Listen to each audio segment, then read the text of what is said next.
disclaimer sedikit, Ibu, kalau tadi Ibu Reni bagi-bagi kue, kalau saya nggak akan bagi-bagi tiket mudik. Kita bahas tentang safar, ya, di sini. Nah, bukunya ini, Bapak Ibu, jadi sebetulnya buku ini udah lama, dari tahun 2014, dan saya memperolehnya secara tidak langsung. Jadi waktu itu mengikuti sebuah acara, kemudian ada sesi tanya jawab lah biasa. Kemudian saya bertanya dan akhirnya dapat door prize gitu. Insya Allah pokoknya bermanfaat gitu ya. Karena ini tentang safar. Karena kalau kita berbicara tentang safar itu kan kita mungkin sudah sering lah ya, tidak akan lepas dari apa yang namanya safar gitu kan. Nah, ini 7 keajaiban orang safar, menyingkat tabir misteri orang yang safar. Penulisnya bukan ini ya. Jadi penulisnya itu ada Ustadz Ucu sama Kiai Haji Jainanda. Mungkin ini udah asing lagi dengan kita ya. Itu yang di Persis. Nah, ini bukunya apa Ibu? Ya. Identitasnya ini judulnya 7 keajaiban orang-orang safar. Kemudian penulisnya Ustadz Ucu dan Ustadz Kiai Haji Jainanda. Kemudian penerbitnya itu dari CV Adoya Mitra Sejahtera. Tahun terbit tahun hak cipta mungkin ya. Itu tahun 2014. Jumlah halaman 152 tipis. Ya, sudah ISBN juga. Kita mungkin masuk ke sinopsis. Nah, jadi setiap orang pasti dan akan mengalami bahwa dirinya akan berpergian ke suatu tempat untuk memenuhi hajatnya atau menunaikan kebutuhan hidupnya. Nah, didasari atau tidak, ternyata banyak disadari atau tidak, ternyata banyak misteri yang belum terungkap tuntas bagaimana orang safar mendapatkan keistimewaan dari Allah. Keistimewaan ini bukan saja bermanfaat di dunia, terlebih jika kita dapatkan akan berubah menjadi pahala begitu. Nah, ternyata kalau kita bahas safar ini tidak hanya sholatnya dijama, gitu kan, dijama qashar, doanya dijabah, tapi di sini juga dibahas bagaimana supaya doa-doa kita itu dijabah begitu. Nah, seperti ini kan mengapa orang safar lebih memilih sholat tidak dijama dan qashar dengan alasan waktu dan santai. Nah, yang kedua, mengapa saat safar doa-doa kita tidak terijabah padahal orang yang safar doanya itu makbul. Nah, mengapa orang safar tidak melakukan amal yang dapat melebur dosa, padahal banyak sekali amal yang dapat membersihkan dosanya saat safar. Nah, mengapa safar terkadang jiwa tidak tenang dan masalah sulit dipecahkan, padahal jelas orang safar memiliki potensi untuk memecahkan masalahnya.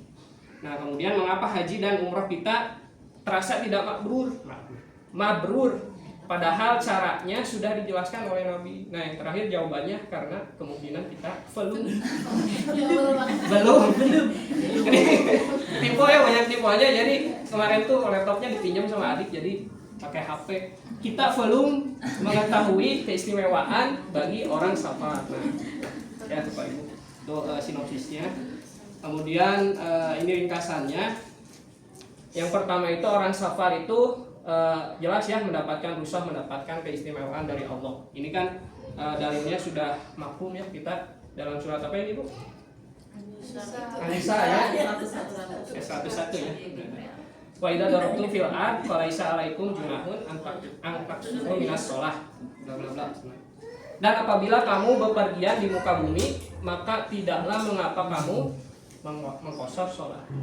Nah, itu jadi salah satu keistimewaan orang yang safar itu diperbolehkannya mengqashar salat atau menjamak salat.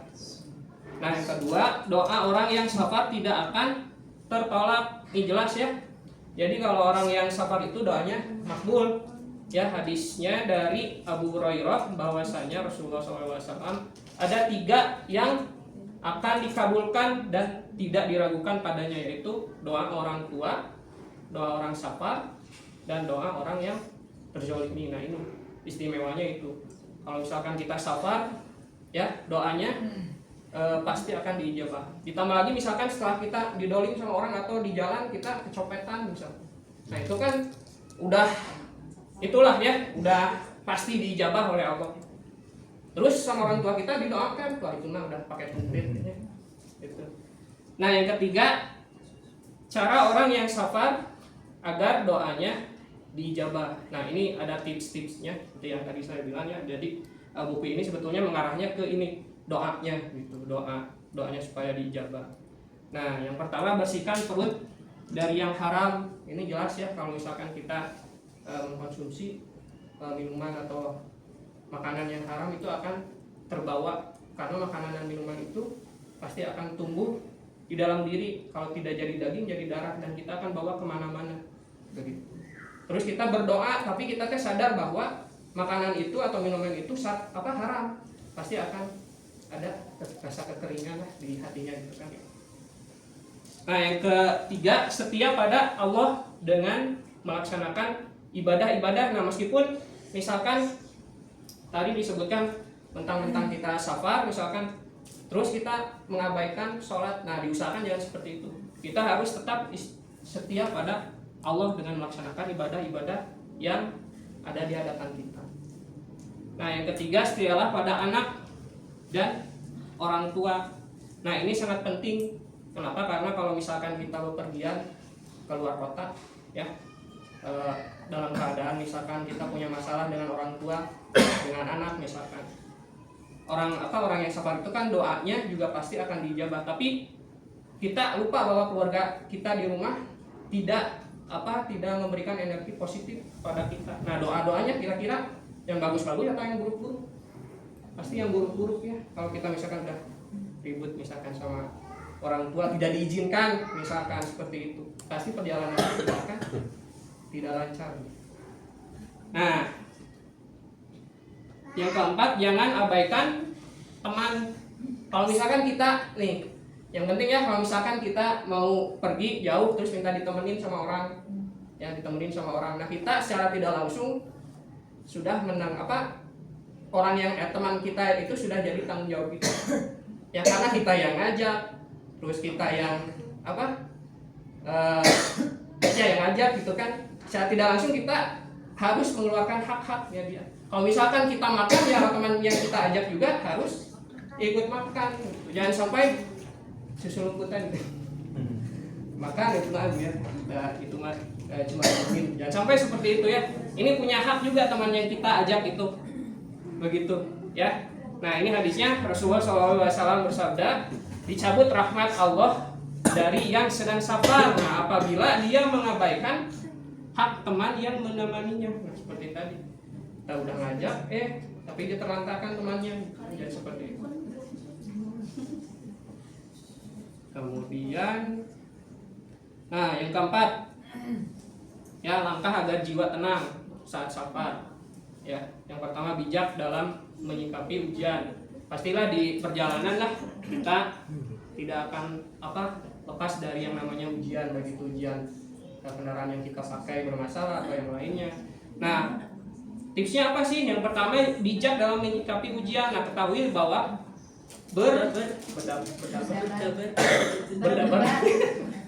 bersabar terhadap sesuatu yang kamu tidak sukai. Suka itu mengandung kebaikan yang banyak. Nah itu tadi ya, kita harus bijak dalam menyikapi musibah atau masalah atau trouble yang ada di jalan. Nah itu kan mengandung kebaikan gitu kan. Dan sesungguhnya kemenangan ada bersama kesabaran, kelapangan ada bersama kesusahan, dan bersama kesulitan ada kemudahan. Kan seperti dalam surat Al-Insyirah yang terakhir. Gitu. Hadis riwayat Ahmad dan At-Tirmizi gitu. Jadi santailah kalau misalkan kita di jalan ada trouble, misalkan kendaraan kita bannya pecah atau mogok lah, kita harus bijak, santai aja gitu kan, karena ini bagian dari dinamika perjalanan. Nah yang kedua, bersikap optimis dan berbaik sangka kepada Allah. Nah, setelah kita bijak ya, kita harus juga munculkan sikap optimis dan berbaik sangka kepada Allah. Jangan sampai ketika kita dapatkan ujian uring-uringan gitu kan, mobilnya dirusak gitu kan, karena dia gitu kan. Nah Rasulullah SAW bersabda, Allah berfirman, aku sesuai dengan prasangka hambaku. Kita harus yakin bahwa ujian yang Allah turunkan itu adalah sebagai bentuk untuk menguji seberapa besar sih keimanan kita kepada Allah. Nah itu ya, aku sesuai dengan prasangka hambaku ya. Jadi dalam perjalanan itu kalau misalkan kita kena musibah harus berbaik sangka gitu. Jangan sampai ya lalu apalagi marah-marah gitu kan sampai itu. Nah kemudian yang ketiga, minta doa orang yang soleh. Nah ini yang sangat penting. Kalau misalkan kita punya teman yang soleh atau keluarga yang soleh, minta doanya harus senantiasa minta supaya apa? Supaya dilancarkan, supaya dilancarkan urusannya, dilancarkan perjalanannya. Rasulullah SAW ya, 4 hal yang dapat membuat manusia bahagia nih. Yang pertama, apabila pasangannya soleh, apabila anak-anaknya baik, apabila rizkinya tidak jauh dari tempat tinggalnya, serta apabila teman-temannya adalah orang-orang yang soleh. Nah ini hadis riwayat atau berani dan sahabat Al-Farisi begitu. Nah ini 4 ya, bisa dijadikan, mungkin ini juga bisa dijadikan buat salah buat kita lah ya, di 4 yang dapat membuat manusia itu bahagia. Nah kemudian yang ke-5, amal-amal pelebur dosa ya. Yang pertama, memaafkan orang lain dan berlapang dada saat ada masalah dalam perjalanan. Yang kedua, menyingkirkan sesuatu yang membahayakan di tengah perjalanan. Yang ketiga, menyayangi makhluk Allah. Yang keempat, bila safarmu adalah haji dan umroh ya. Nah haji dan umroh itu pahalanya juga luar biasa ya. Jadi kalau misalkan ini kan disebutkan juga oleh Rasulullah. Jadi barang siapa yang menunaikan haji di Baitullah ini kemudian tidak berkata kotor dan tidak berbuat fasik, maka ia kembali seperti saat dilahirkan oleh ibunya. Jadi bersih. Kemudian yang keenam, adab-adab safar lah ya. Yang pertama, mempersiapkan kendaraan yang baik, kemudian niat yang baik, mengakui nikmat Allah. Yang ketiga, senang pergi pada pagi hari. Yang keempat, berdoa dan berzikir saat naik kendaraan. Yang kelima, ada hak kendaraan untuk beristirahat. Nah ini yang terakhir ya, tinggal kemasukin biarlah ada bertamu. Udah tahu lah ya. Nah kelebihannya, jadi kelebihannya yang pertama, setiap pembahasan disertakan dalil ya, kelebihannya dalil penguat, sebagai penguat ada hadis, ada Quran. Yang kedua, mudah dipahami karena menggunakan bahasa yang sederhana ya. Yang ketiga, cocok dibaca oleh orang yang suka traveling lah, pelancong dan pecinta vacation. Yang suka jalan-jalan nih, buku ini bisa dijadikan referensi atau teman perjalanan buat yang suka baca buku. Nah kekurangannya, menurut saya tidak ada kekurangannya, tapi bahasanya masih banyak yang typo tulisannya, dari segi tulisannya. Esensinya apa bukunya?